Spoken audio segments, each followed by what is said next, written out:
Bienvenidos a la 12ª temporada de Ayer y Hoy en La Libre, el podcast donde el derecho se analiza con profundidad, pensamiento crítico y compromiso con la realidad social. El derecho no es estático, evoluciona con la sociedad, se cuestiona en el debate y se fortalece frente a los desafíos del presente. Este es un espacio para el análisis jurídico serio y la reflexión informada. Súmate a esta nueva temporada de Ayer y Hoy en La Libre. Hola a todos, les saluda Mauren Salguero, conductora del podcast Ayer y Hoy en La Libre.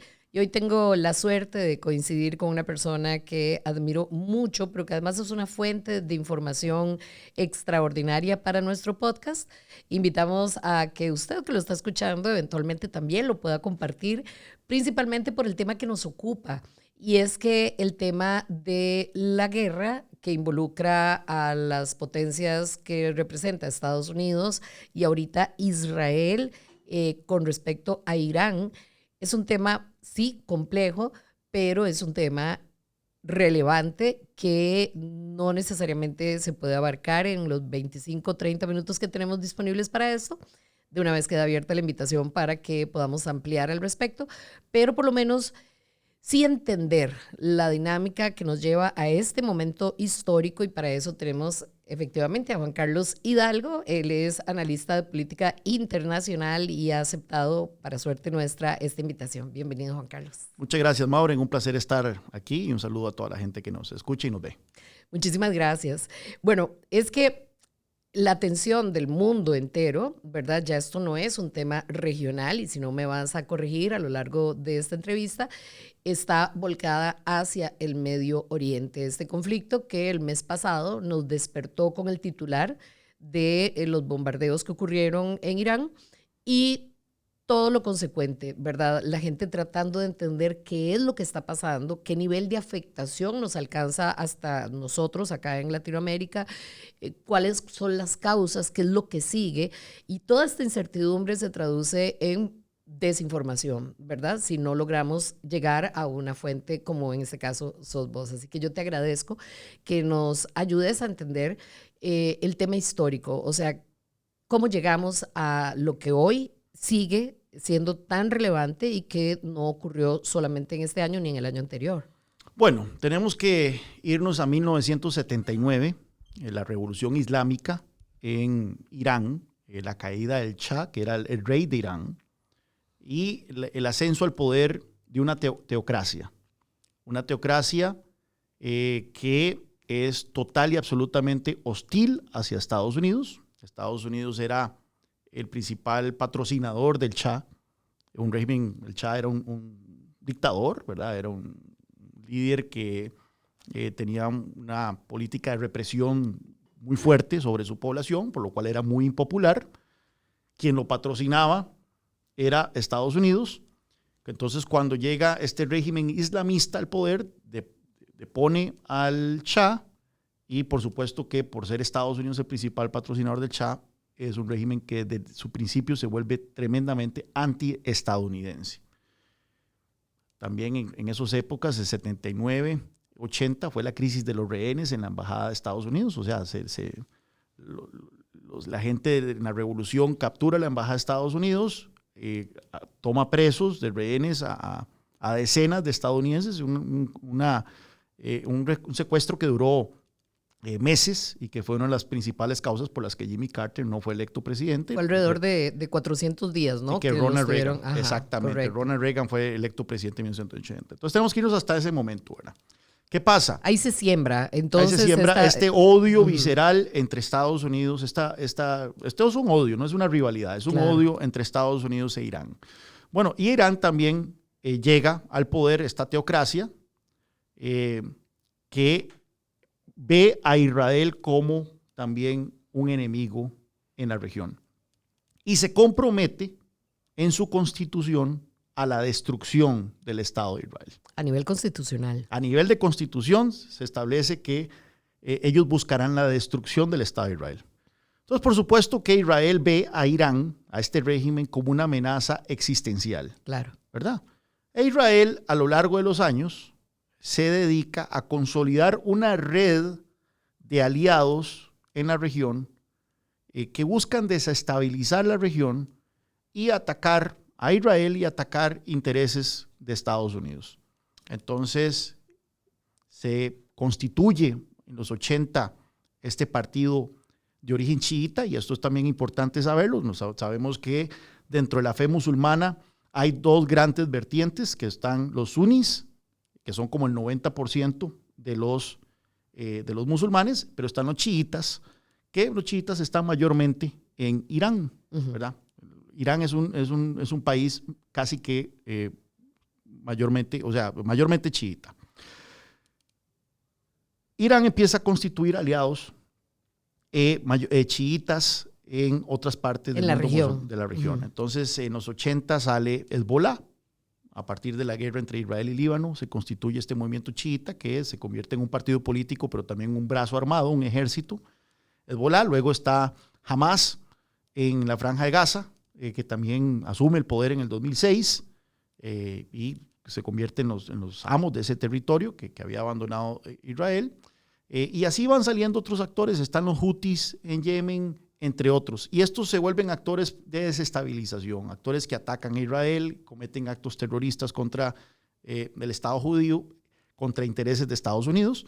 En los 80 tuvimos un bombardeo en unas instalaciones militares de Estados Unidos en Líbano, que le costó la vida a más de 200 estadounidenses. Entonces esto trae cola. ¿Qué sucede? A partir de los años 2000, Estados Unidos y Irán empieza a desarrollar un programa nuclear que empieza a cobrar relevancia y empieza a cobrar relevancia. Por supuesto que Israel dice no se le puede permitir bajo ninguna circunstancia a un país cuya constitución establece nuestra aniquilación tener una bomba nuclear. Y por supuesto que el resto del mundo también ve como una amenaza el hecho de que Irán tenga una bomba. Primero que todo porque el resto del mundo no le interesa la proliferación nuclear, pero por otro lado estamos al frente de un régimen que efectivamente tiene una vocación de desestabilizar y atacar a sus vecinos, especialmente a Israel. Entonces, Israel, argumenta que se puede materializar esta declaración de aniquilación total justamente porque efectivamente ya se ha demostrado que tienen armamento nuclear. Tenemos que ponernos en los zapatos de Israel. Israel es un estado que fue fundado a partir del intento por aniquilar al pueblo judío.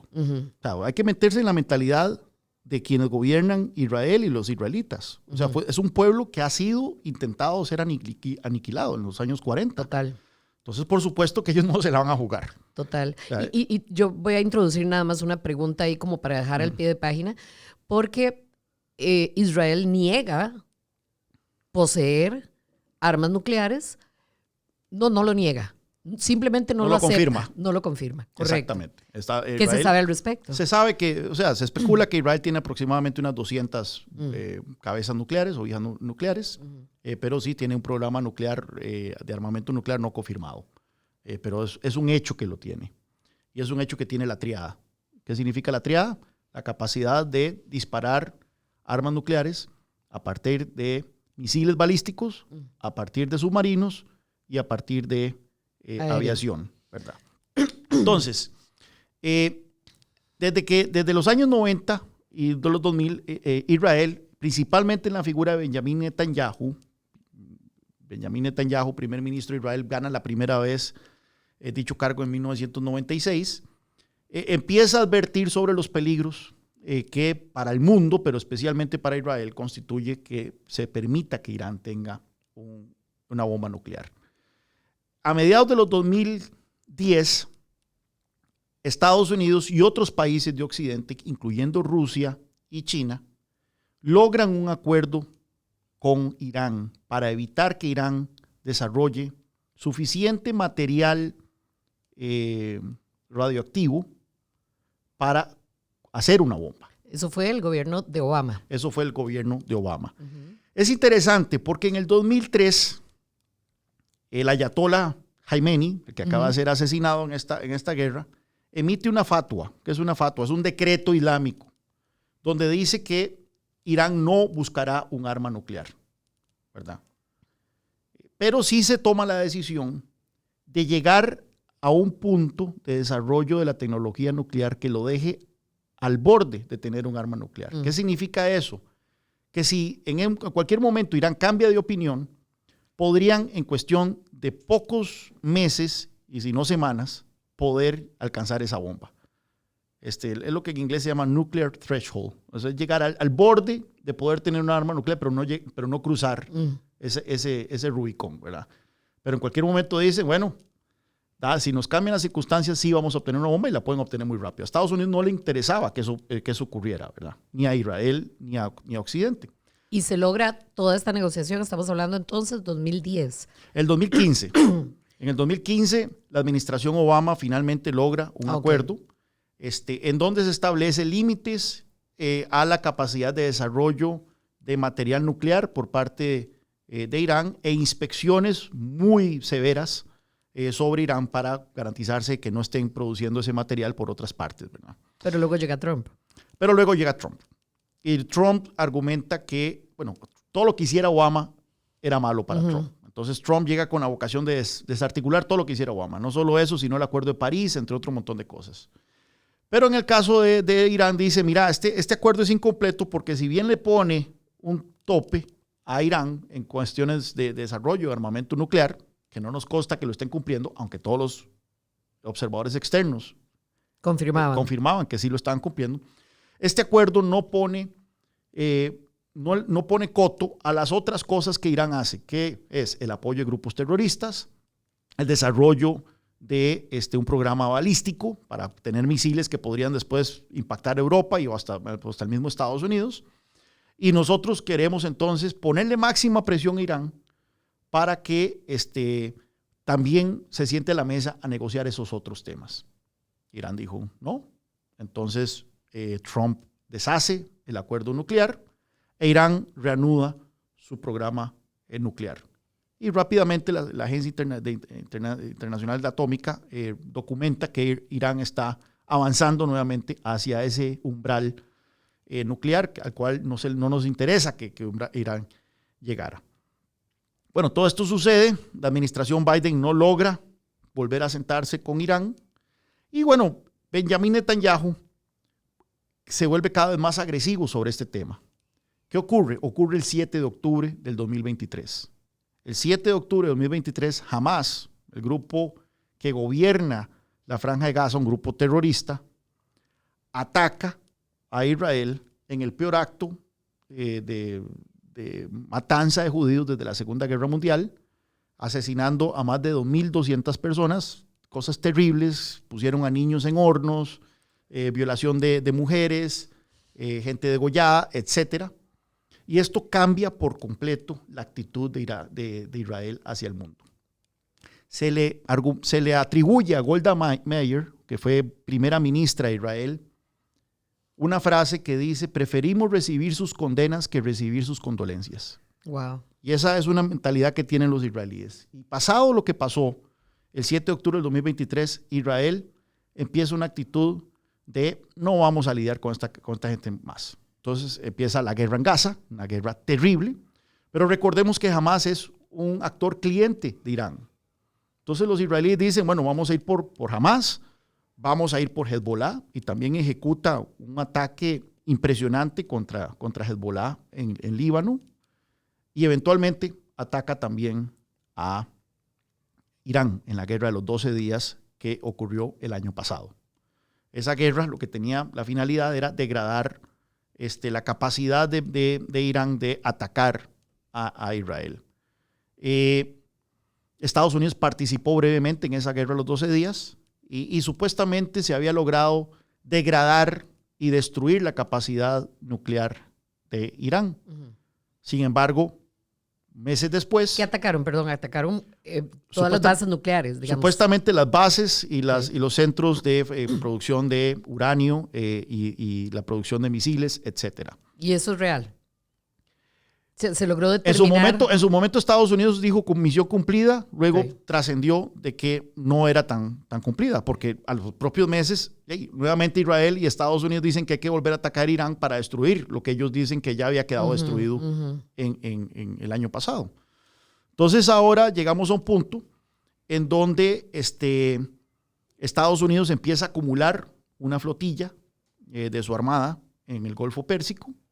De hecho, ha sido de las flotillas más grandes militares jamás concentradas en la historia, y empieza a presionar a Irán para lograr un acuerdo un nuevo acuerdo sobre el tema nuclear, pero incorporando todo lo demás, temas balísticos, temas del terrorismo y entre otros. Se supone que las conversaciones iban en buen camino, al menos eso decía el mismo Irán. Las negociaciones estaban tomando lugar en Omán, un país vecino. Sin embargo, el 28 de febrero nos levantamos con la noticia de que tanto Israel como Estados Unidos habían iniciado operaciones militares en Irán y habían logrado decapitar al régimen. Mataron al ayatollah Jamenei, que es el líder supremo máximo religioso político de Irán, que estaba en el poder desde los años 80, desde 1989. Y decapitaron a una serie de figuras de la Guardia Republicana, del Ejército. Líderes militares, políticos. Y bueno, por supuesto el líder supremo. Que si podemos abrir un paréntesis para hablar lo que representa el líder supremo, el supremo o ayatollah, y su descabezamiento, porque es que se comenta que desestabiliza el sistema, pero no alcanza para erradicarlo, ¿no? Entiendo que el ayatollah es un líder vitalicio, pero las circunstancias de la muerte hacen que simple y sencillamente este grupo que lo designa se organice para sustituirlo, y por eso es que se entiende que el sistema no termina de desaparecer con la muerte del ayatollah actual. Así es, y ahí tal vez está el primer error de cálculo de Israel y de Estados Unidos. Pensaron que muerto el ayatollah, el régimen iba a colapsar. Sin embargo, el ayatollah ya estaba muy viejo y frágil de salud. Que estaba en sus 70s, no, sus 80s. Wow. Estaba en sus 80s. Ya había entonces todo un proceso de sucesión pensado, con diferentes candidatos, que muchos de ellos también murieron en estos ataques iniciales de Israel y Estados Unidos. Pero a partir de la guerra, a los 12 días del año pasado, el liderazgo iraní empezó a tomar medidas para desconcentrar un poco el poder. Y no el poder, o sea, el ayatollah sigue siendo el líder máximo, pero la toma de decisiones se desconcentró para que entonces, si muerto el ayatollah, no significa que el gobierno quedó decapitado. O sea, de que hay otros actores con capacidad de tomar decisiones para poder defender a la República Islámica. Y eso es lo que nosotros vimos. Se pensó que con la muerte del ayatollah en las primeras 24 horas del conflicto, y que con las otras noticias del asesinato de otras figuras importantes, que el régimen iba a caer en cuestión de días. Pues no, el régimen ha sostenido la resistencia y estamos en un punto entonces ahora muy complicado, en donde es una guerra asimétrica. Sin duda alguna, Estados Unidos e Israel tienen muchísima mayor capacidad militar que Irán. Sin duda alguna, le están haciendo un enorme daño a toda la capacidad militar de Irán. Han destruido toda su armada, han destruido su fuerza aérea, han destruido cientos de lugares para enviar misiles, producción de armamento, etcétera, etcétera, etcétera. Pero en tanto el régimen sobreviva, ganó Irán la guerra, ¿verdad? Ahora, te voy a preguntar por algo que pasó al día siguiente. O sea, al día siguiente, quienes estuvimos pendientes de las noticias, escuchamos la amenaza de respuesta inminente de Irán, no solamente a las bases militares estadounidenses instaladas en el Golfo, sino también a otros países o fuerzas aliadas a Israel. Bueno, es que esto es lo que pasa. Parece que Estados Unidos no contemplaba que parte de la respuesta de Irán iba a ser atacar a otros países de la región. Tal vez pensaron que iba a ser únicamente a Israel que iban a atacar, pero Irán empezó a atacar Arabia Saudita, Emiratos Árabes Unidos, Qatar, incluso Azerbaiyán ha recibido ataques, Chipre, etcétera. Y con ataques muy específicos tendientes a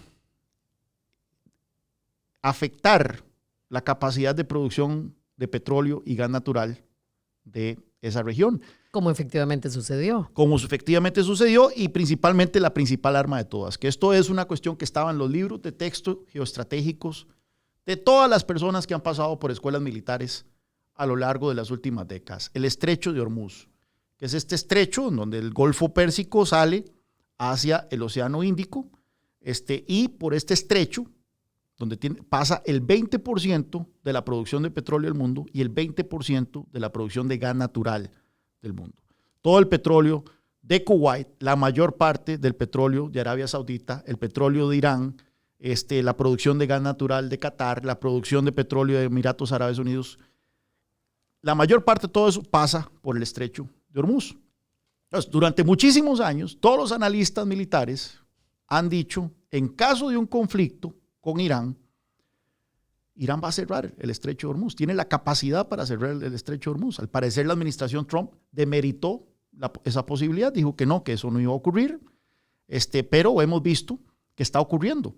Y es que Irán está apelando a armas relativamente simples y baratas, que son los drones, ¿verdad? De hecho, hasta donde entiendo, se declaraba como un triunfo el poder interceptar estos drones que salían desde Irán, pero es que Irán no mandaba ni uno ni dos, ¿verdad? O sea, fue un ataque, una respuesta concertada de tal forma que no importa, o sea, derriben los que puedan, pero no van a poder con todos. Bueno, vamos a poner esto muy simple. Sí. Cada dron de estos, los Shahed, cuestan entre $20,000 y $30,000.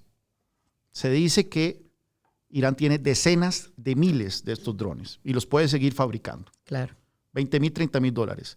Para interceptar un dron de estos, se empezaron a usar misiles Patriot y cada interceptor cuesta 3 millones o 4 millones de dólares. Para un dron. Para un dron. Entonces llega un momento en donde, primero que todo, un dron de estos se puede hacer en cuestión de una semana, mientras que un misil interceptor de estos se hace en meses. Los países del Golfo no tienen suficientes misiles interceptores para empezar a quemarlos bajando drones. Y esto hace que entonces las defensas de los países del Golfo, los países árabes, pero también se especula que el mismo Israel en este momento están cada vez más comprometidas. Y se dice que Irán se está guardando sus misiles balísticos, especialmente misiles supersónicos, esperando precisamente el momento en que los países del Golfo e Israel ya no cuenten con suficientes misiles interceptores para entonces ahí sí mandar la caballería pesada, ¿verdad? Ahora, Entonces, un solo dron de estos de $20,000 que golpea un tanquero, y ya ha habido múltiples episodios, un tanquero que carga petróleo en el Golfo, y hace que entonces todos los barcos digan, no, aquí no nos vamos a arriesgar, y en este momento el estrecho de Hormuz esté cerrado. Entonces lo que ha hecho Irán ha sido replicar, no con una guerra convencional, sino atacando infraestructura energética, cerrando el estrecho de Hormuz y poniendo presión a la economía global con el tema del precio del petróleo. Hemos visto que el precio del petróleo estaba como en $60 antes del conflicto, se ha llegado a disparar hasta 120, ha fluctuado entre 120 y 100, dependiendo de lo que pase en el Golfo, pero muchos analistas indican de que si esto se mantiene por varias semanas más o por un mes más, el precio del petróleo fácilmente podría llegar a 150 a $200, con todo lo que eso implica para la economía mundial, que nos podría llevar a una recesión, y lo que implica electoralmente para Estados Unidos.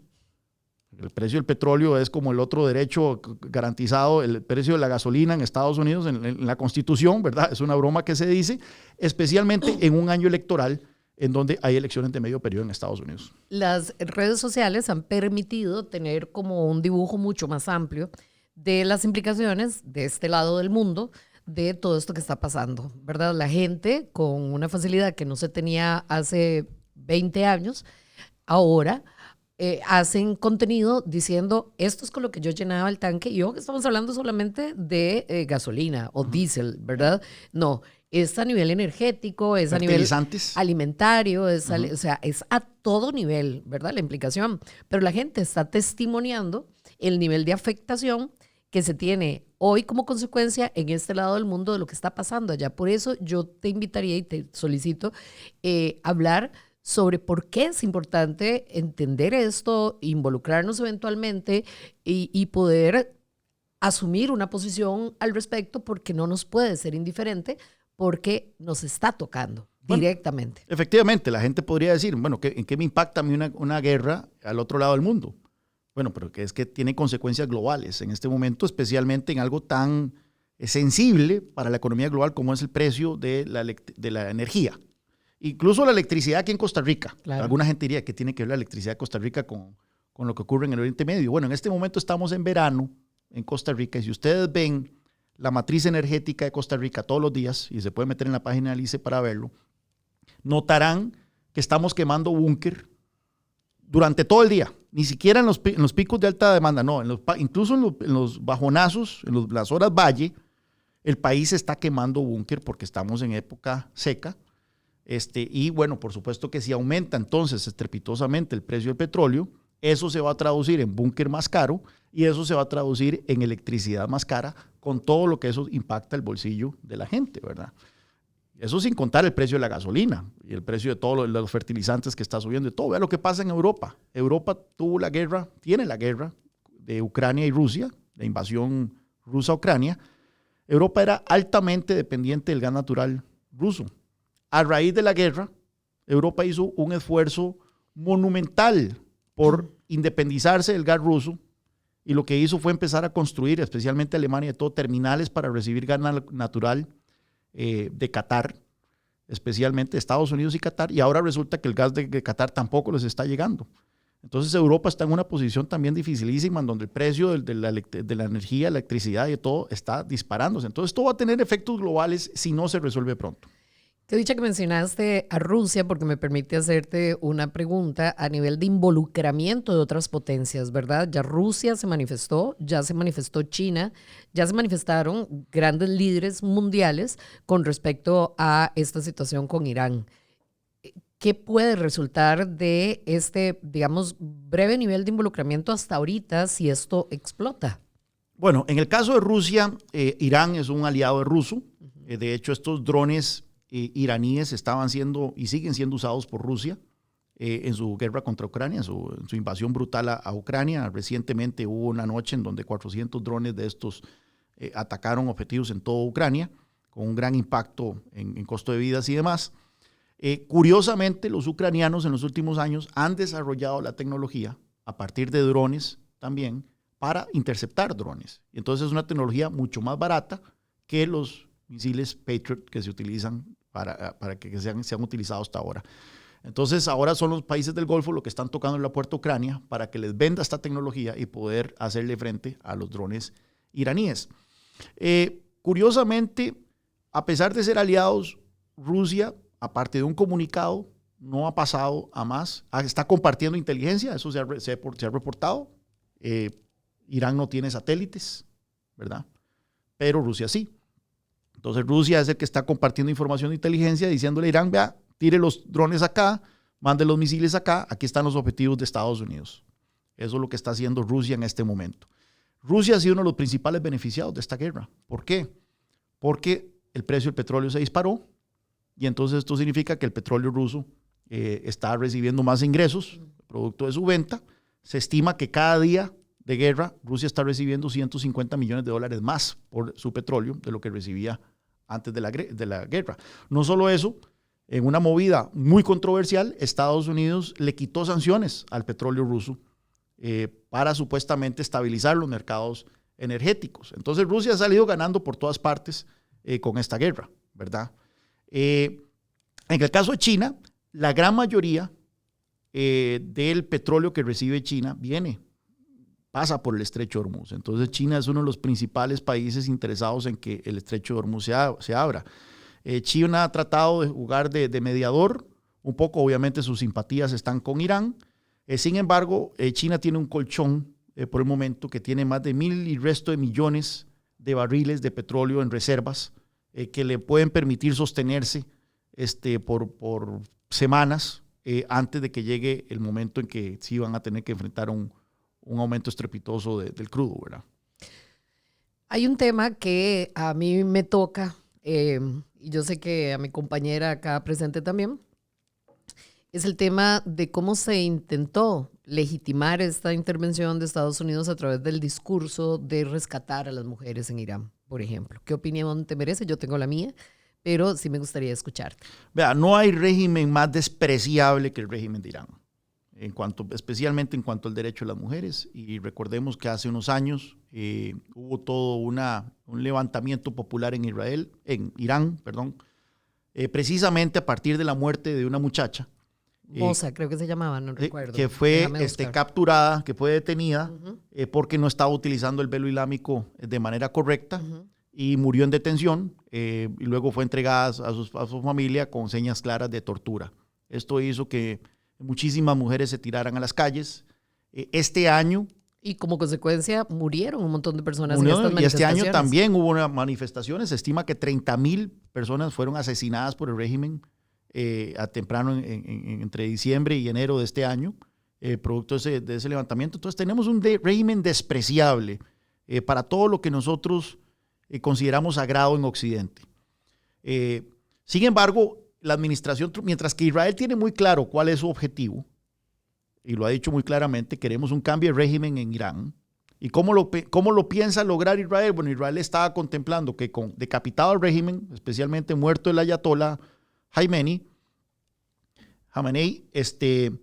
íbamos a tener un levantamiento popular. O sea, esa gente que se levantó hace 2 meses iba a volver a tirarse a las calles. De hecho, dentro del discurso de Trump estaba esta, ¿verdad? Motivación, primer discurso de Trump, el día de los ataques, él dijo, mira, este es el momento. Este es el momento y es ahora o nunca, no se va a volver a repetir. Sin embargo, como no pasó, Estados Unidos empezó a cambiar el racional. Ya el tema del cambio de régimen lo ha dejado de lado. Han empezado a decir que era destruir el programa nuclear. Han empezado a decir que era lograr que Irán dejara de ser una amenaza inminente para sus vecinos y para Estados Unidos en sí, etcétera, etcétera. Entonces, de parte de Israel tenemos claro cuál es el objetivo. De parte de Estados Unidos no tenemos cuál es el objetivo. Yo creo que en este momento al presidente Trump se le embarrió la cancha. Es claro que no contempló el estrecho de Hormuz, es claro que no contempló el ataque de Irán a los países vecinos. Lo subestimó, ¿no? Lo subestimó, es claro que no contempló el impacto en los mercados energéticos y ahora el presidente Trump está buscando cómo se baja de esto salvando la cara. Ahora bien, el presidente Trump tiene esa facilidad de decir gané, aun cuando no ganó, ¿verdad? Entonces, en cualquier momento veremos al presidente Trump decir misión cumplida, se ganó, se cumplieron los objetivos, no se sabía nunca cuáles eran los objetivos, pero lo que sí es cierto es que vamos a terminar con un régimen en Irán más endurecido, más radicalizado y no solo eso, ya a sabiendas, ya un régimen que sabe que sí tiene la posibilidad de cerrar el estrecho de Hormuz cuando le gana. Y habiendo aniquilado cualquier posibilidad de negociación, una nueva negociación que estaba, por cierto, en trámite, según lo que nos estás diciendo. O sea, ¿cuál es el sentido de haber propuesto esta mesa de conversación y que justamente en medio de este momento caiga el bombardeo? Pues Irán no va a confiar ahora de nada, ¿verdad? Entonces, Irán claramente vio esto como un esfuerzo, como una guerra existencial. No Irán, el liderazgo islamista, ¿verdad? Obviamente es un régimen impopular a nivel de la población. Si la población pudiera salirse con la suya, se lo quitaría encima, pero es un régimen que no tiene escrúpulos en ese sentido. Pero el régimen islamista ve esto ya como una situación existencial. O sea, su vida misma está en juego. Entonces, no van a creer en los esfuerzos de negociación de Israel y Estados Unidos porque ya les jugaron chueco, entre comillas. Van a estar mucho más endurecidos y van a tomar medidas para mantener rehén a la economía mundial a través de su capacidad de poder atacar esas instalaciones energéticas en el Medio Oriente y especialmente el cierre del estrecho de Hormuz. Ya tenemos que ir terminando. Como anticipamos, esto no se abarca en unos breves minutos. Yo, como a todos nuestros especialistas, pues te planteo la invitación para que puedas regresar cuando sea pertinente y tengas chance. pero muy valioso, tu aporte extraordinario, y te agradezco de verdad en nombre de todos los seguidores de nuestro podcast por haber aceptado la invitación y una eventual segunda invitación. Muchas gracias, Maureen. A vos. Y a ustedes, gracias por habernos acompañado en este episodio del podcast Ayer y Hoy en la Libre. Los invitamos para que no se pierdan el próximo. Gracias. Aquí el derecho se piensa, se discute y se conecta con la realidad que lo transforma. Encuentra más contenido en nuestras plataformas digitales y en el sitio institucional de la universidad. Hasta la próxima.